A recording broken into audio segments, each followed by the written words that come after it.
The views and opinions expressed in the following program are those of the participants and do not necessarily reflect those of KSMQ Public Service Media Incorporated or its assigns.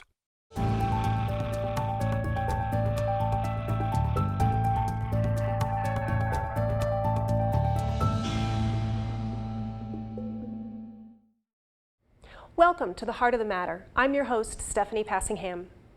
Immigration. That term alone generally evokes pretty strong feelings one way or the other. Illegal immigration often dominates the discussion, but in fact, approximately 1 million people immigrate to the United States legally every year. On today's program, we explore who is coming, how they get in, and what communities are doing to adjust to these changes. Tim Counts from the U.S. Citizenship and Immigration Service and Susan Browers from the Minnesota State Demographic Center join us to explain the nuts and bolts of it.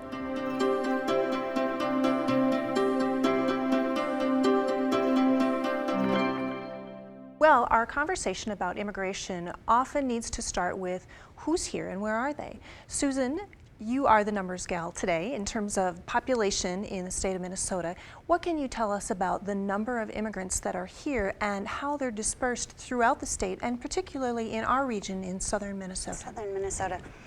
Well, there are about 350,000 immigrants, foreign-born people in the state of Minnesota.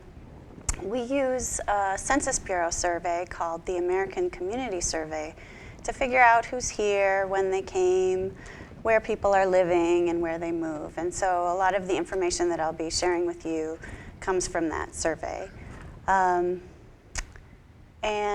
in southern Minnesota in particular, there are little pockets where there are some counties with a high concentration of people who were born outside of the U.S. Mm-hmm. And so it's overall in the state about 7% of the state is foreign born. Compare that to the U.S., it's closer to about 13%. Okay.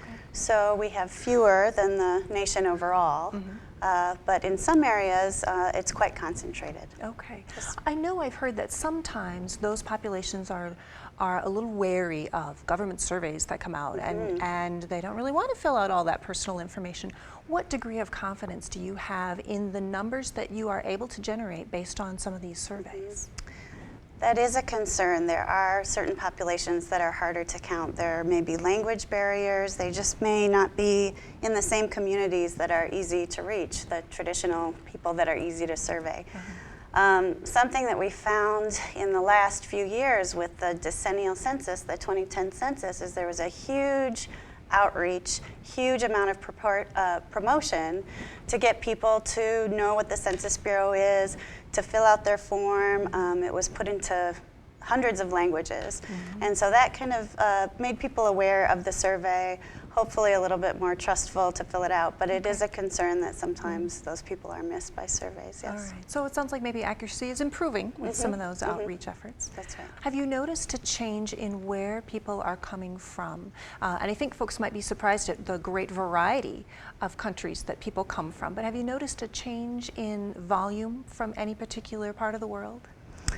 Well, there's a really interesting trend. If you look back, 50, 60 years and look at what's the composition of our foreign-born population in the state, it was close to 80-90% came from Europe maybe 50, 60 years ago. Mm-hmm. And then, decade by decade, increasingly our foreign-born population, our immigrants, come from all over the world. First, it was Asia, then it was Latin America, and increasingly from Africa now. So that when you look at our foreign-born population, it's almost in thirds, according to the different regions of the world from which they come. So that's quite a change in the last 20, 30 years or so. 30 years, all right.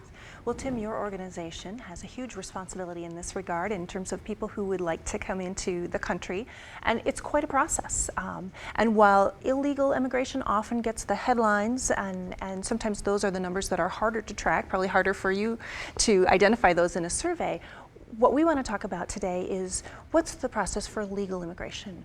what do people need to do if they decide they'd like to move to the United States and right here to our part of the world in Minnesota? That's a good question, because I think there's a lot of misunderstanding about legal immigration. I think most people think if you want to immigrate to the U.S., you fill out a bunch of paperwork, you pay a fee, and you submit it and you wait.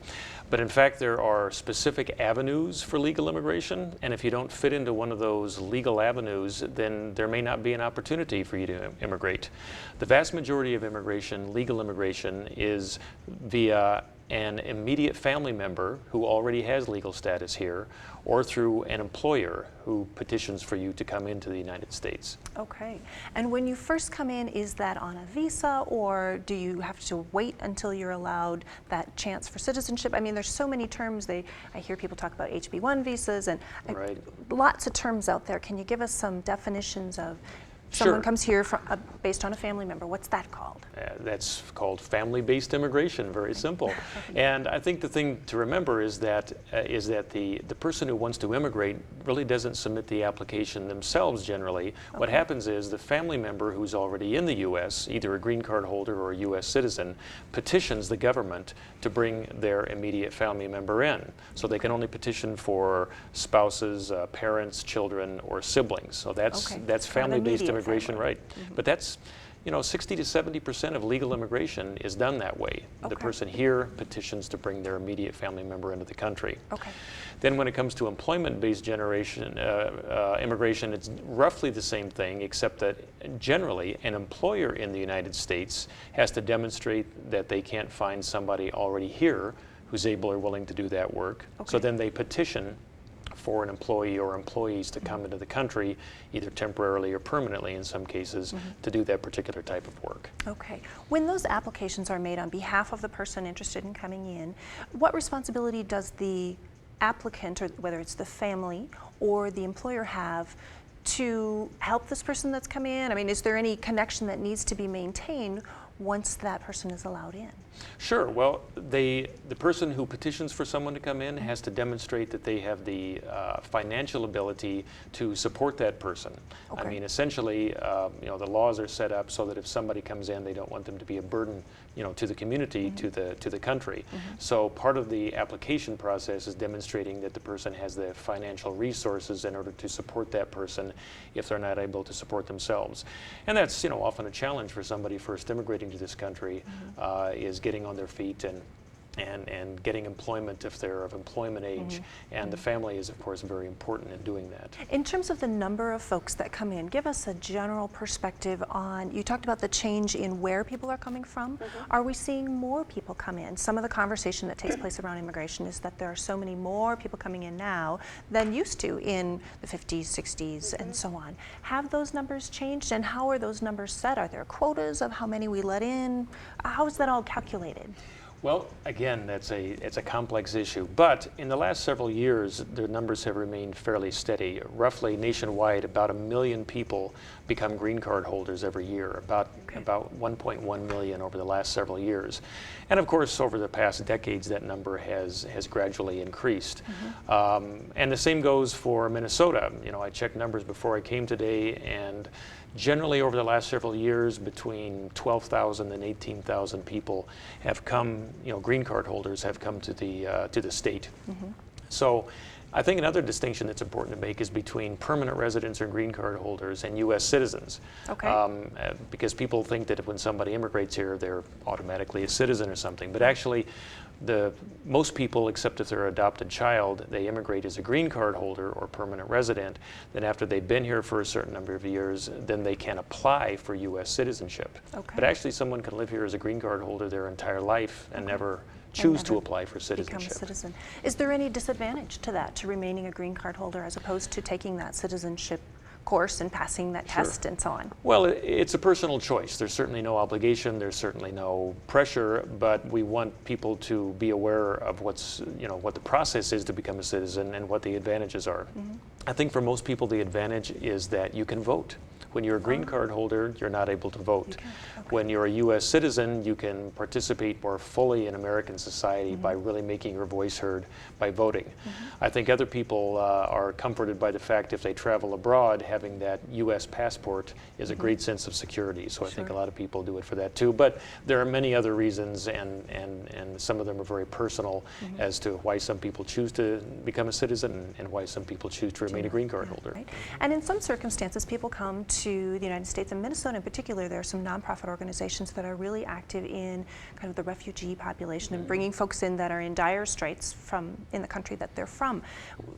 And correct me if I'm wrong, but in some of the language that I was reading on your website, which explains all the ways that you can get in, are there certain categories that kind of caps only so many from this country, so many from this country? Is that the case? Did I read that right? And is there an exception then when it comes to kind of this refugee asylum status? Well, there are limits on almost all categories. By law, there are limits on the number of visa types in various categories per country. In most categories. However, there's no cap. For example, if a U.S. citizen wants to petition for their foreign spouse to come into the country, there's no limit on those visas. But if a green card holder wants to petition for their spouse to come into the country, there is a per country annual cap on those. So there are some categories where there's more demand than there are visas available by law. There are other categories where there simply is no cap. There are caps on refugee entrance each year. I think in the last 2 or 3 years, there have been about 74,000 people nationwide come in as a refugee. But I think what you pointed out is, maybe you could speak to this, is very accurate, because there are very active refugee resettlement organizations in Minnesota. I think that's a big reason why we have so many refugees here, simply because the organizations are here that assist them. So our immigrant mix, and perhaps again you could address this, our immigrant mix is different than some other areas primarily because of that. That's right. We do have a high concentration of refugees in Minnesota, and that was set up around the time when the Hmong immigrants, maybe 20, 30 years ago, began coming. These organizations were set up. There are a whole range of different organizations, among which are people who greet newcomers to the country at the airport. Simple things like this. Some churches are organized around this, for example. And so another thing to point out too is while there are caps nationally, our numbers in Minnesota continue to grow, oftentimes just because we're attractive for that reason. It's also a pull to come to a country where come to a state where there are other people that are speaking your language and that have your same culture. So that's a pull as well, not just the organizations, but the community has a base there to begin with. So. Sense of familiarity. Good point. So it sounds like there are many avenues for immigration, though not necessarily simple ones. There's more than just paperwork to be filled out. There are quotas and limits to be considered, and that is something that your organization helps people walk through. Is that correct, Tim? That's correct. We have just an incredible amount of information on our website, and we've worked very hard to organize that information so it's relatively easy to access and find. But again, immigration law, they say, is only second to tax law in complexity, and frankly, I think it's overcome tax law in complexity. It can be a very complex area.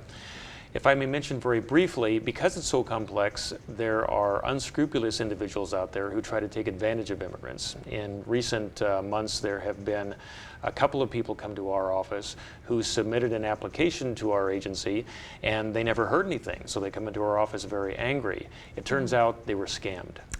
They went to a website that was set up to look very close to what ours is. They sent in some cases, $1,000 or more along with their applications, and that was it. They lost the money, they lost the application, they lost all the documents they sent in. Immigration can be a very emotional issue as people talk about it in their communities. You talk about 1 million people coming in each year, and that sometimes seems like a scary number to some folks, and they think there's too many people coming in. What's your take on that? Well, as an agency, we think immigration is a good thing in general. We believe it should be legal and orderly. But when it comes to the larger debate you're referring to in society, the debate is good, debate is healthy. But our job is to wait until Congress has acted and change the laws if they choose to. It's our job to enact those laws. All right. Susan? Part of our job at the State Demographic Center is to do some of the planning for the state in the future. And as part of that, we do population projections to figure out kind of what the future workforce is going to look like. And in doing that, it looks over the next 20, 30 years that the rate of growth of the workforce will be slowing. And so something will need to fill that, whether it's immigration or changes to the way that we are producing goods and services. Something will need to change, and that's the policy side of the debate. Implications of it. Okay, yeah. Great. Tim, Susan, thank you so much for coming in to shed some light on the current status of immigrants in our community and what they need to do to get here. Appreciate your time. Thank you.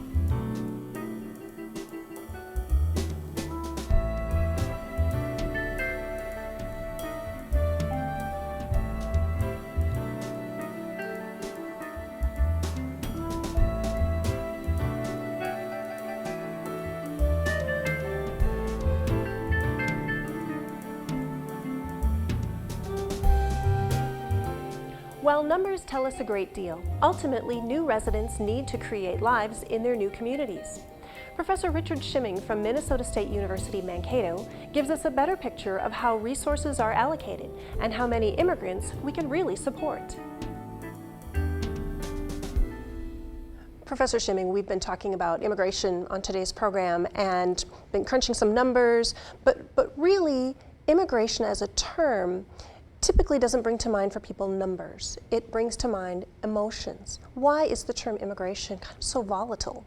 Well, partly I think is that we're a nation of immigrants, so a lot of us know some folks who are immigrants, and maybe it was our parents or grandparents or great-grandparents, and we're comfortable with those folks because they have assimilated. Now, new immigrants that come to the U.S., they're different from us in culture and language, and so I think it's kind of that fear of the unknown, and you know, they haven't assimilated yet, so they do stand out. So I think it's just a question of them being different, visibly different in their culture, and that scares some people, really, I think. Okay, a little bit of fear of the unknown. Yes, exactly. How do you relate to them? Right. Yeah. Mm-hmm. Okay. One of the numbers that was tossed out statistic-wise is approximately 1 million immigrants come in through legal channels. Mm-hmm. Illegal is another subject. About 1 million people. That sounds like such a huge number. Is that too many?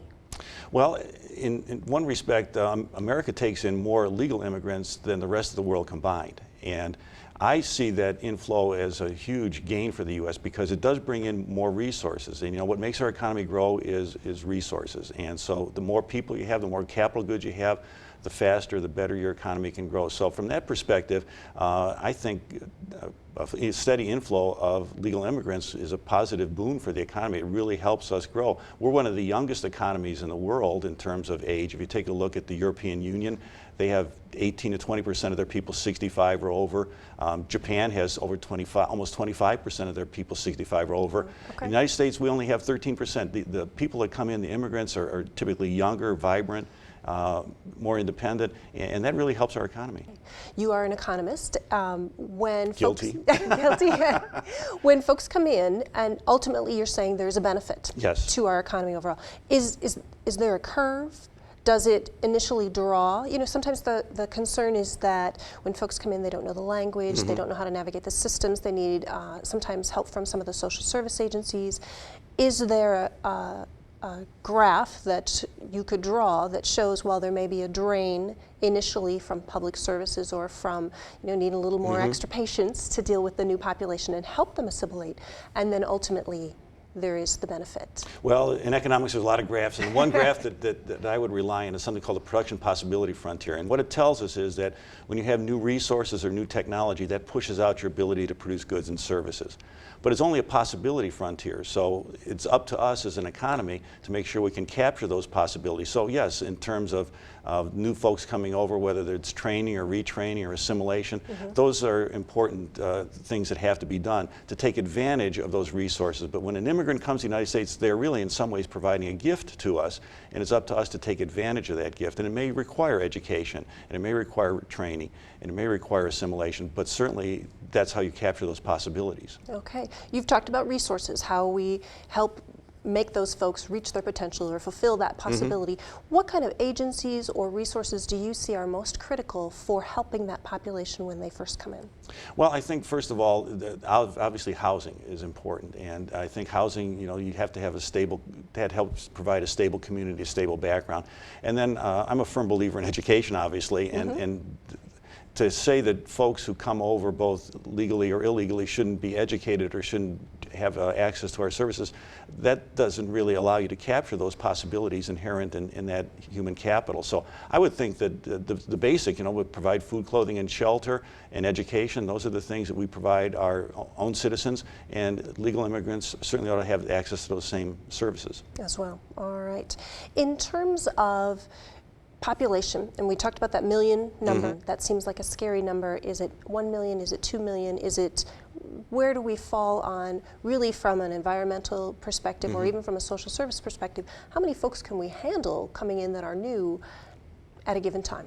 Well, interesting question. I went back and I looked at Germany and Japan. And I looked at their population and their land area. And if we would have the same population density as Germany or Japan, we could have 2 to 3 billion Americans. Wow. So the fact is, what it would require, obviously, is investments in infrastructure and education. Their societies, their economies are substantially the same as ours, and they can carry their population load quite well, and we could probably do the same. So we've got a lot of empty room, and so in days gone by, back in the 19th century, and we grew like crazy, we had an open door policy. If you could get here, you could come. You could come. Right? The Statue of Liberty says it all, and so we didn't have any limits then, and our economy was able to absorb those folks, and I think the same thing could happen now. Okay, so from an economic perspective, we have capacity, we have room, space, resources for those folks to come. I've been in Germany. It feels a little crowded to me. Is that a cultural piece? Do we want to be like Germany and have that many people in a Well, I guess it's a matter of taste, because I had a friend who came back from Germany, and he was really impressed by the quality of life there, the standard of living.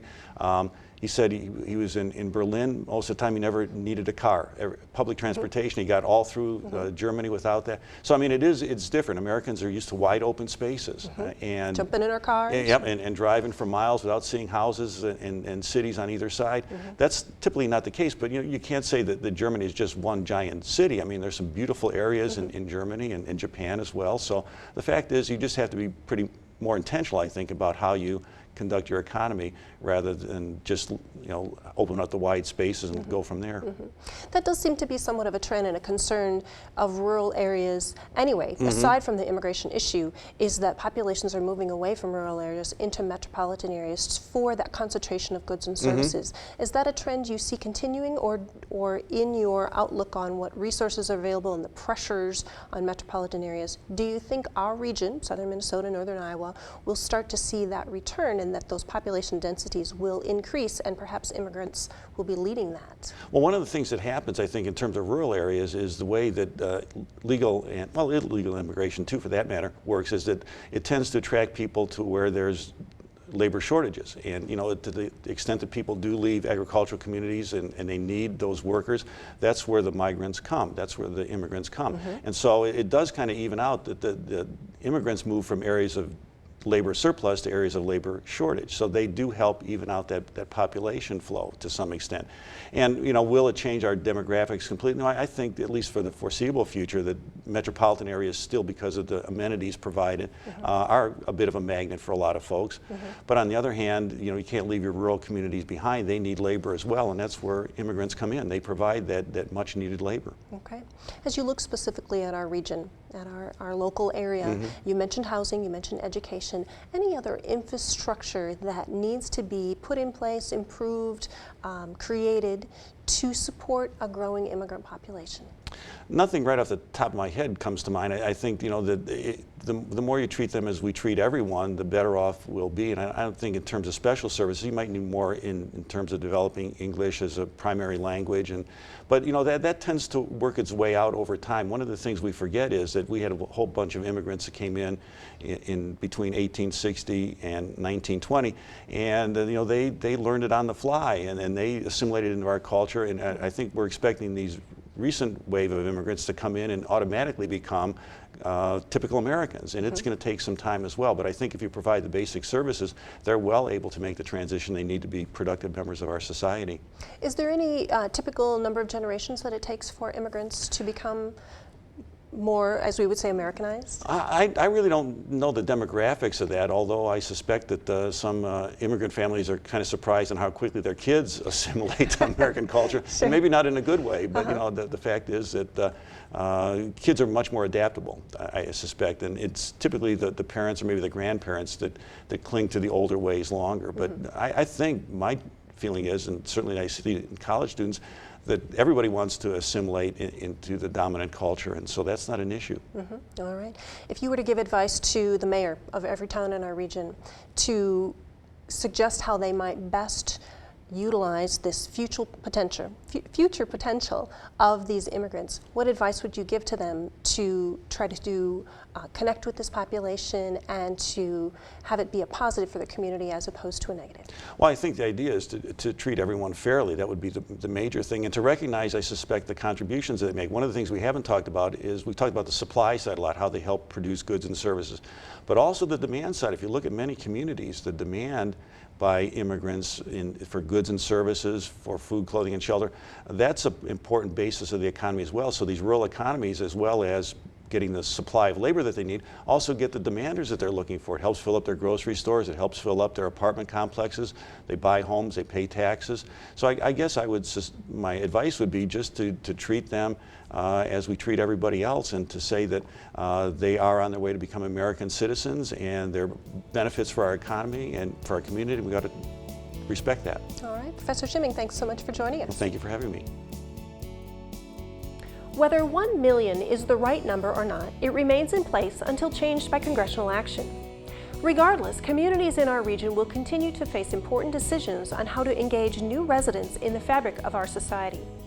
I'm your host, Stephanie Passingham. Please join us next time on The Heart of the Matter, where we will continue to explore the issues that matter most to you.